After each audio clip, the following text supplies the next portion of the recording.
और उन लोगों पर भरोसा नहीं किया जाएगा जिन्होंने हमारे नौजवानों के मुस्तकबिल को टाडा लगाकर जेलों में सड़ा सड़ा कर उनकी नौजवानी को बर्बाद कर दिया। मगर आप भूल गए, फिर चुनाव पे चुनाव आया, सेकुलरिज्म सेकुलरिज्म सेकुलरिज्म। अरे बताओ भारत के मुसलमानों, मैं सिर्फ महाराष्ट्र के मुसलमानों से नहीं, मैं भारत के मुसलमानों से पूछ रहा हूं, सेकुलरिज्म से हमको क्या मिला?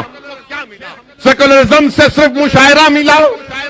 सेकुलरिज्म से सिर्फ नारे मिले? सेकुलरिज्म से सिर्फ मीठी मीठी बातें मिली? क्या सेकुलरिज्म की वजह से आरक्षण मिला? नहीं मिला। क्या सेकुलरिज्म की वजह से मेरी मस्जिद का तहफ्फुज हुआ? नहीं मिला। क्या सेकुलरिज्म की वजह से मस्जिद शहीद करने वालों को सजा मिली? नहीं मिली। क्या सेकुलरिज्म की बुनियाद पर मुझे इंसाफ मिला, हक मिला, इज्जत मिली? नहीं मिली। मगर मुसलमान क्या बोलता है? सेकुलरिज्म। कौन सा सेकुलरिज्म? मैं उस सेकुलरिज्म को मानता हूं जो भारत के संविधान में है। मैं इस पॉलिटिकल सेकुलरिज्म को कभी मानता नहीं था, ना हूं, ना कभी रहूंगा। मुसलमानों, पॉलिटिकल सेकुलरिज्म को दुत्कारो। आपको एक सियासी ताकत बनना है, आपको एक सियासी कुव्वत बनना है। रिजर्वेशन तो तभी हासिल होगा। रिजर्वेशन हम क्यों कह रहे हैं? रिजर्वेशन इसलिए कह रहे हैं क्योंकि भारत के संविधान में आर्टिकल 15 और 16 के तहत जो फंडामेंटल राइट में आता है, जो फंडामेंटल राइट के चैप्टर में आता है, उसमें ये गुंजाइश है कि वो कौम, वो कास्ट जो सोशली, समाजी और एजुकेशनली, तालीमी तौर पर, समाजी, इक्तिसादी और तालीमी तौर पर पीछे, उसको रिजर्वेशन मिलना चाहिए। हम किसी और को रिजर्वेशन दो, हम उसके खिलाफ नहीं है, दो आप। मगर तरफ तमाशा ये, नाइंसाफी की हद ये है कि high court, Mumbai high court ने कहा कि महाराष्ट्र के मुसलमानों को रिजर्वेशन दिया जा सकता, दिया जाना चाहिए। वो बैकवर्ड है सोशली, एजुकेशनली। उसके बावजूद भी ये 3-in-1 की सरकार, शिवसेना बैठकर दबा दबा कर खा रहे हैं, जिसका नाम उद्धव ठाकरे भी है, जिसका नाम शरद पवार साहिब भी है, और कांग्रेस के कौन है, कौन कहने नहीं मालूम। जो भी है, आप कहां हैं बताइए? आप तो बावर्ची खाने के पास भी नहीं है, आप तो बटलर भी नहीं है। आपका काम यह है कि इनको खाना पकाने के लिए हर चीज मुहैया करो, और जब खाना पक जाएगा तो ये तीनों बैठकर खा लेंगे, और हम ललचाई नजरों के साथ अपने बच्चों को भूखा रखकर, अपने घर में चिराग नहीं जलाकर इन जालिमों को हमने इख्तियार दिया। क्यों दिया? कि इन्होंने कहा था कि मंजलिस को वोट मत दो, मंजलिस वोट काटेगी। आपने उन पर भरोसा किया। अब देखो दस्तरखान पर कौन बैठकर दबा दबा कर खा रहा है। मेरे अजीज दोस्तों और बुजुर्गों, ये महाराष्ट्र के मुसलमानों को सोचना है कि आपने वोट दिया था राष्ट्रवादी कांग्रेस को, और कांग्रेस को जब यही चुनाव असेंबली के थे तो मैं यहां पर जलसा करने के लिए आता था मुंबई के मुख्तलिफ मुकामात पर, तो मुझे बड़े बड़े लोग SMS करते, मैसेज भिजाते, व्हाट्सएप करते कि ओवैसी मत आओ, तुम्हारे आने से और डिवाइड हो जाएगा, हम बीजेपी शिवसेना को रोकेंगे। मैं पुकारता रहा और कहता रहा कि देखो, बीजेपी शिवसेना को तुम नहीं रोकोगे, ये इख्तियार में आएंगे, यही कांग्रेस और राष्ट्रवादी आपको धोखा देंगे। मगर मुसलमान मासूम है, दस्तरखान पर बैठने के लिए तड़प रहा था, मगर मालूम क्या हुआ? वोट तो मिल गया, मगर कांग्रेस और राष्ट्रवादी जाकर शिवसेना से हाथ मिला लिए। रिजर्वेशन कहां गया बताइए आप? मंजलिस को वोट नहीं दिया गया। मैं इकरार करता हूं आपके फैसले का, उसकी इज्जत भी करता हूं। जमहूरियत में आपको इख्तियार है कि आप किसी को भी वोट दें, मगर सवाल ये पैदा होता है कि कब तक आप धोखा खाएंगे? कब तक मुसलमान धोखा खाएगा इन हमदर्दी की बातों को सुन सुनकर? मैं तो ये समझ रहा था कि मुंबई की सड़कों पर शहादत बाबरी मस्जिद के बाद जो खून की होली खेली गई तो आपकी आंख खोल देंगे। मैं तो ये भूल गए और मराठा रिजर्वेशन की बात करते हैं।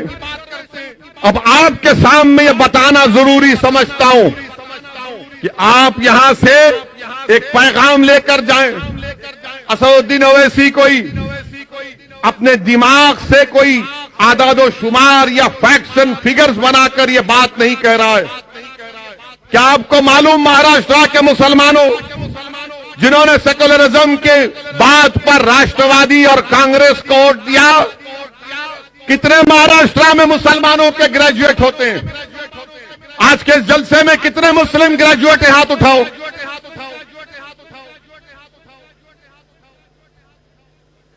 30 भी नहीं है।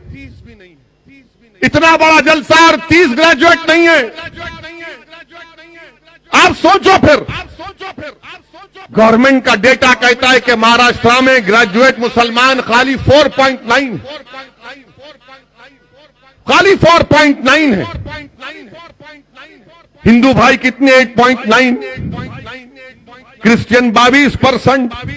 ओवरऑल पूरे महाराष्ट्र में 8.7 है, जिसमें आप खाली 4.9 है। मेरे अजीज दोस्तों और बुजुर्गों, और फिर आप देखिए हमारी बर्बादी का डेटा ये कहता है कि कितने मुसलमान ड्रॉप आउट होते हैं। कितने मुसलमान ड्रॉप आउट होते हैं आपको मालूम? महाराष्ट्र में प्राइमरी स्कूल में सिर्फ 22% मुसलमान बच्चे और बच्चियां 22% एडमिशन लेते हैं। यहां पर हमारी मां और बहनें बैठे हैं, यहां पर साहब औलाद लोग बैठे हैं। क्या आपकी ख्वाहिश नहीं है कि आपका बच्चा स्कूल में पढ़े? क्या आपकी ख्वाहिश नहीं है कि मुसलमान बच्चियां स्कूल में पढ़े? सिर्फ 22% पढ़ते हैं और जब मिडिल स्कूल को आते हैं तो गिरकर वो 13% हो जाता है।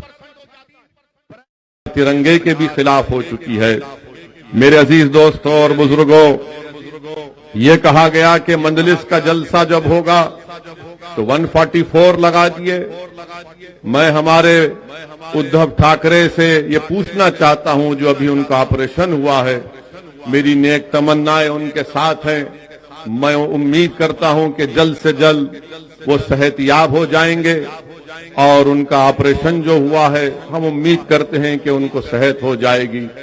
मगर हम उनसे ये पूछना चाहते हैं, उनकी सरकार से पूछना चाहते हैं कि दिसंबर के इस महीने में कांग्रेस के साबिका प्रेसिडेंट जो अमेठी से हार गए और केरल से जाकर कामयाब हुए, वो मुंबई को आ रहे हैं, तो क्या जब भी 144 लगेगा या फिर उनका इस्तकबाल फूलों से किया जाएगा? जब 144 लगाएंगे आप, जब कांग्रेस के वो मौसूफ आएंगे, महाशय आएंगे मुंबई को, जब ओ माइक्रॉन की बात नहीं होगी, जब सत्ता की बात होगी। मेरे अजीज दोस्तों और बुजुर्गों, सबसे अहम बात जो आप और हमने सुना, महाराष्ट्र की जनता ने सुना कि मुस्लिम आरक्षण के नाम पर कैसे कांग्रेस के, राष्ट्रवादी के बड़े बड़े लीडर्स ने जो बयानात दिए थे कि महाराष्ट्र के मुसलमानों में वो जो 55 कास्ट हैं उनको रिजर्वेशन मिलना चाहिए। मुंब्रा का एमएलए जो मंजलिस के हर जिम्मेदार के पीछे रहता है, उसने कहा कि हमारे दस्तरखान से खाना उठा लिए।